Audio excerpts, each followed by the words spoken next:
আমানত ভান্ডার থেকে প্রিয় দর্শক, আজকের দেশি পেঁয়াজের পাইকারি দরদাম জানিয়ে দিতে আমরা মেসার্স আমানত ভান্ডার থেকে ব্যবসায়িক আব্দুল রাজাক খানের সাথে আমরা আজকে যুক্ত হচ্ছি আজকে বাজার জানিয়ে দেওয়ার জন্য। এদিকে কিন্তু পেঁয়াজ বেচাবে কি চলছে তাই আজকে এক পাশে এসে দাঁড়িয়েছি এবং আজকে কি সঠিক তথ্য নেওয়ার চেষ্টা করছি। আমরা আজকের বাজার তালিকা নিয়ে আসসালামু আলাইকুম। ওয়ালাইকুম আসসালাম। কেমন আছেন? আলহামদুলিল্লাহ ভালো আছি। আপনারা তো জানেন সামনে নির্বাচন, হ্যাঁ নির্বাচন অবশ্যই হালুয়া খিচুড়ি তা পাকানো হবে, তার জন্য পেঁয়াজও লাগবে, অনেক পেঁয়াজই লাগে, তাদের খাবার একটু মান ভালো হইতে হয়, এটা সকলে জানে।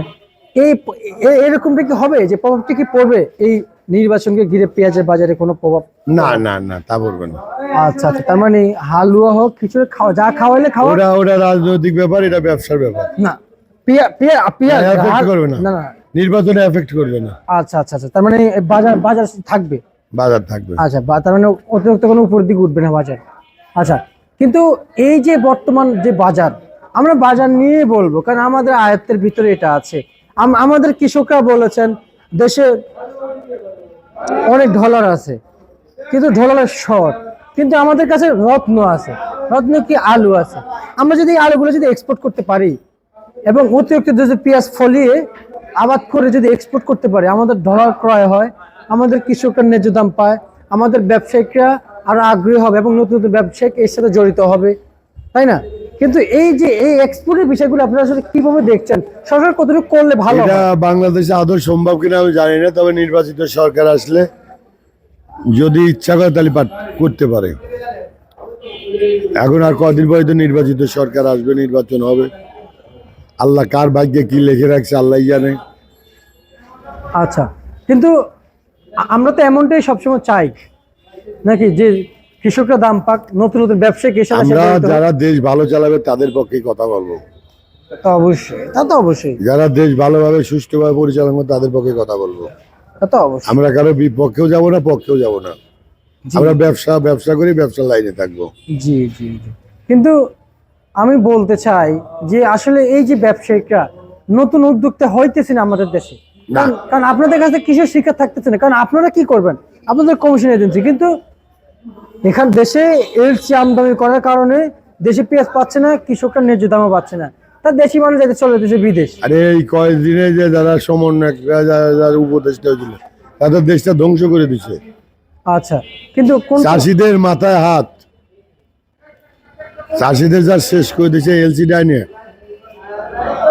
এই উপদেষ্টারা কিচ্ছুই বোঝে না তো। কিন্তু নির্বাচন আসার আগে তো আগে দেখি চাষের ঘরের কাছে আগে যায়। এরা তো নির্বাচিত লোক যাচ্ছে, নির্বাচন করার জন্য যাচ্ছে, ক্ষমতা আসার জন্য। যারা এই বর্তমানে উপদেষ্টা আছে তারা তো রাজনীতি জানে না, রাজনীতি বোঝে না, নল পলিটিক্যাল। আমি যা দেখতেছি এরা অযোগ্য, সবই অযোগ্য। এখানে কিন্তু যারা উপদেষ্টা হয়েছেন সবাই কিন্তু কোটিপতির পোলা না, অধিকাংশ সব কিন্তু কৃষক শ্রমিকদের ছেলে পেলে, আমাদের মতো আর কি কৃষক শ্রমিকদের ছেলে পেলে আছে যারা, ওনারা আসলে কি আসলে দেখা উচিত ছিল না?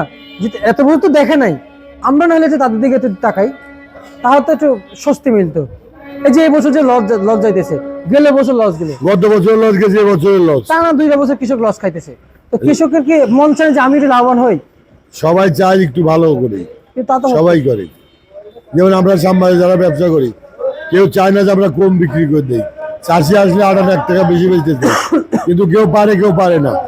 আচ্ছা আচ্ছা আচ্ছা, তা আজকে পেঁয়াজ কত বিক্রি করছেন?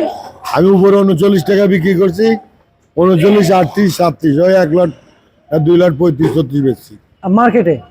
আচ্ছা, আর আজকের আর ওই ঈশ্বরদীর মালটা কেউ দামি বলে না। মাল ঈশ্বরদীর কি পেঁয়াজ হচ্ছে নেট, কেউ দামি বলে না। মানে এই যে নেট বস্তা, মানে এটার দাম কেউ বলে না? না না, মাল ভালো না। আচ্ছা আচ্ছা আচ্ছা, আর এগুলো সালা বস্তার পেঁয়াজ? এটা 100 মাল। আচ্ছা আচ্ছা আচ্ছা, তার মানে সালা বস্তা আছে। এটা 100 বস্তা তাহলে 1 ঘন্টা বেচা যায়। সালা বস্তা কত চলছে? বিক্রি করলাম উপরে 39, নিচে 36, 37। আচ্ছা, বাজারে রসুন কত বিক্রি চলছে? রসুন 40 থেকে 45, 46 এরকম। আচ্ছা আচ্ছা আচ্ছা আচ্ছা, আব্দুল রাজ্জাক খান, আমরা আপনাকে অসংখ্য ধন্যবাদ জানাচ্ছি। তোমাকে অনেক অনেক ধন্যবাদ আমাদের সাথে যুক্ত থাকার জন্য। এই ছিল আজকে সর্বশেষ বাজার তালিকা ঢাকা থেকে, প্রিয় দর্শক।